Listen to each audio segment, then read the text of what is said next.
Good morning बच्चों, मैं पुष्पन राजपूत आपको कमला देवी हाई स्कूल बालिका विद्यालय इटाल मोहन मणिपुर से जीव विज्ञान पढ़ा रही है। तो हमने पहली भाग में आपको बताया था जियोमेट्रिक के बारे में, पोषण के बारे में और पोषण के चरण के बारे में। और हमने आपकी पहले भाग में हमने आपको पहले ही बता दिया था पोषण के प्रकारों के बारे में जानेंगे। तो पोषण के प्रकार, ठीक है, पोषण हमने आपको पहले ही बता दिया कि जीवों द्वारा पोषक तत्वों को ग्रहण करके उनका उपयोग करना क्या कहलाता है? पोषण कहलाता है। ठीक है, अब पोषण के प्रकार, तो पोषण के प्रकारों को समझना है। तो पोषण आपके दो प्रकार के होते हैं। पोषण दो प्रकार के होते हैं, ठीक है। तो पहला है आपका स्वपोषी पोषण और दूसरा है परपोषी पोषण। पहला है स्वपोषी। स्व मतलब होता है अपना, पोषी पोषण ग्रहण करना, तो अपना भोजन ग्रहण करना, ठीक है। और परपोषी पर माना होता है दूसरा, ठीक है। तो इनकी परिभाषा आप देखेंगे, ऐसा पोषण जिसमें, लेकिन इसमें लिखा है पोषण की वह विधि। तो ऐसा भी ले सकते, भाषा है अपने आप बनाकर सीखना पड़ता है। पोषण की वह विधि जिसमें जीव अपना भोजन स्वयं बनाते हैं। पहले भी बहुत पढ़ा है आपने शुरुआती कक्षाओं में, स्वपोषी पोषण, परपोषी पोषण, ठीक है। स्वपोषी या परपोषी ऐसा आपने पढ़ा है। तो स्व मतलब होता है ऐसे जीव, है ना, जीव भी है आपका, लेकिन जीव कैसे पेड़ पौधे हैं। तो आपको 10 में थोड़ा अलग लेवल की परिभाषा लिखनी पड़ती है, ठीक है। तो उसमें है पोषण की वह विधि जिसमें जीव अपना भोजन स्वयं बनाते हैं, ठीक है, स्वपोषी पोषण कहलाता है। कि कौन से आपको पता है, पेड़ और पौधे अपना भोजन स्वयं बनाते हैं, ठीक है, डायरेक्ट आपका भोजन बनाते हैं। जिन इसको किसी भी चीज की आवश्यकता है नहीं है, ना उसको आवश्यकता है बाजार जाकर आपको सब्जी लाने की, तो वो अपना भोजन बनाए, है ना। तो उसको कुछ आवश्यकता नहीं, इसीलिए किसकी आवश्यकता है? सूर्य के प्रकाश की आवश्यकता होती है, ठीक है। अब परपोषी पोषण क्या है? इसका दूसरा नाम है विषम पोषण, क्या कहते हैं? विषम पोषी पोषण भी लिखा होता है, ठीक है। तो आपका इसमें हेडिंग है आपकी, तो हेडिंग में दिया गया है ऐसा पोषण जिसमें जीव अपना भोजन स्वयं न बनाकर वे किसी स्रोत से प्राप्त करते हैं। तो जिस पोषण में क्या है, जीव भोजन स्वयं न बनाए, तो जीव अपना भोजन स्वयं न बनाकर वे किसी स्रोत से प्राप्त करते हैं। स्रोत मतलब किसी साधन से प्राप्त करते हैं, ठीक है। तो जैसे मान लो ये कौन से जीव है? मनुष्य है, गाय है, कुत्ता है, यह है ना, शेर है, चीता है, आदि कई है। सब कुछ पेड़ पौधों को छोड़कर लगभग हर एक जीव परपोषी है, ठीक है। उसको साधन आपके यही तो है ना, आपकी सब्जियां, है ना, आपके मीट भी, आपका मीट मतलब आपका मांस, है ना। तो ये सब क्या है? आपका पोषण के अंतर्गत आपका आता है, ठीक है। तो साधन है आपको पोषण करने के, तो यही तो साधन है भोजन, है ना। तो जो आपको बाजार से प्राप्त होते हैं, पेड़ों से प्राप्त होते हैं, तो ये सभी क्या है? दूसरे क्या है? वे किसी स्रोत से प्राप्त करते हैं, ठीक है। तो ये हम समझ गए। अब आपको समझना है परपोषी के प्रकार। तो परपोषी भी आपके 3 प्रकार के होते हैं। पहला है व्यक्तिजीवी पोषण, दूसरा है परजीवी पोषण, तीसरा है प्राणी संपोषण, ठीक है। तो आपको 3 ही समझना है, बाकी आपको आ जाएंगे तो बन ही जाएगा, ठीक है। जैसे कीटभक्षी पोषण, तो कीटभक्षी अपमार्जक, है ना, ये सब चीजें आपकी हैं। तो उसको आपको आपकी किताब में जितना है तो उसको आपको समझ लो। तो मृतजीवी पोषण, मृत मतलब होता है मरे हुए, जी मतलब जीव, पोषण मतलब पोषण करना। तो ऐसा पोषण, क्या ऐसे पोषण में जीव अपना भोजन मृत जीव जंतु तथा पेड़ पौधों से प्राप्त करते हैं। तो जिस पोषण में क्या है, जीव अपना भोजन मृत जीव जंतु तथा पेड़ पौधों से प्राप्त करते हैं। मरे हुए जीव जंतु और या पेड़ पौधों से प्राप्त करते हैं, मृत जीवी पोषण कहलाता है। तो ये कौन कौन से हैं आपके, कवक है, प्रोटोजोआ है, जीवाणु है ना, और भी कई जीव हैं, जिसलिए हमने आदि लिख दिया है। तो ऐसे पोषण में जीव अपना भोजन मृत जीव जंतुओं से तथा पेड़ पौधे से प्राप्त करते हैं, तो मृत जीव पोषण कहलाता है। परिभाषा लिखते जाना, नोट्स बनाते जाना, ठीक है। अब आपका दूसरा पोषण है, जिस पोषण में जीव अपना भोजन दूसरे जीवों से प्राप्त करते हैं। पर मतलब होता है दूसरे, जीव मतलब जीवी मतलब जीव, है ना। तो जिस पोषण में जीव अपना भोजन दूसरे जीवों से प्राप्त करते हैं, परजीवी पोषण कहलाता है। कौन कौन से हैं, आपका अमरबेल, जू आदि। जू मतलब जुआ है, जो आपके सफल होते हैं, ठीक है। अब परपोषी का तीसरा प्रकार है प्राणी संपोषण। आपका कहीं किताब प्राणी संभोज पोषण दिया होता है, प्राणी संभोज, है ना।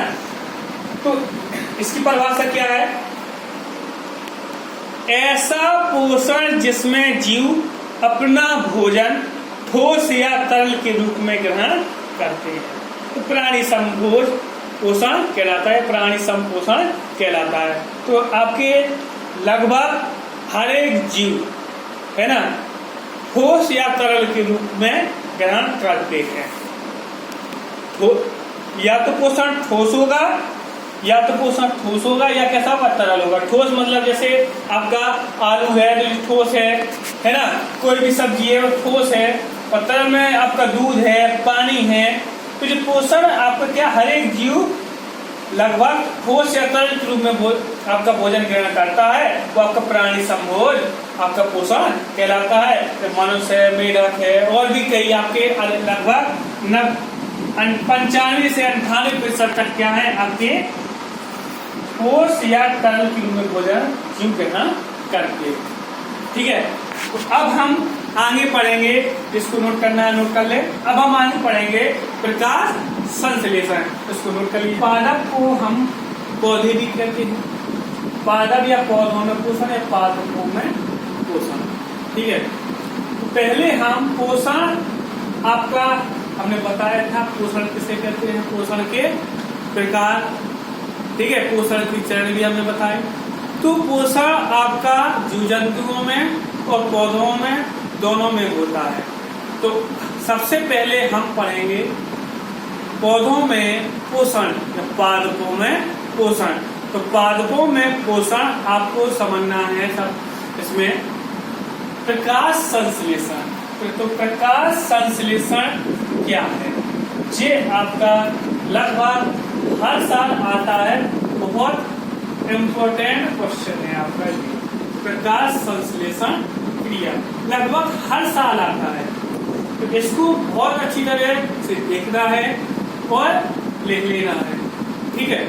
तो प्रकाश संश्लेषण क्या है, तो ऐसी क्रिया या ऐसी प्रक्रिया, ये किसके द्वारा होगा, पौधों के द्वारा, हम तो करेंगे नहीं, ठीक है। तो ऐसी प्रक्रिया जिसमें हरे पेड़ पौधे, ऐसी प्रक्रिया जिसमें हरे पेड़ पौधे सूर्य के प्रकाश की उपस्थिति में, हरे पेड़ पौधे, ऐसी प्रक्रिया जिसमें हरे पेड़ पौधे सूर्य के प्रकाश की उपस्थिति में वायुमंडल में, वायुमंडल से, तो हर एक चीज क्या होती है, कहाँ होती है, वायुमंडल में होती है। जितनी भी चीजें हैं सभी कहाँ पर है, वायुमंडल में है।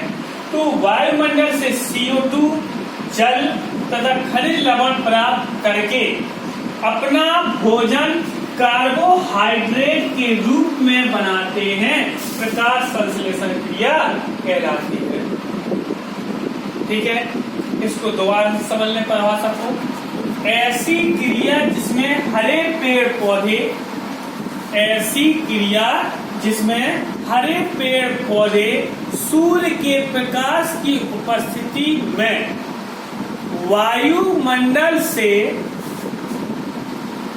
कार्बन डाइऑक्साइड, जल तथा खनिज लवण प्राप्त करके अपना भोजन कार्बोहाइड्रेट के रूप में बनाते हैं, प्रकाश संश्लेषण क्रिया कहलाती है।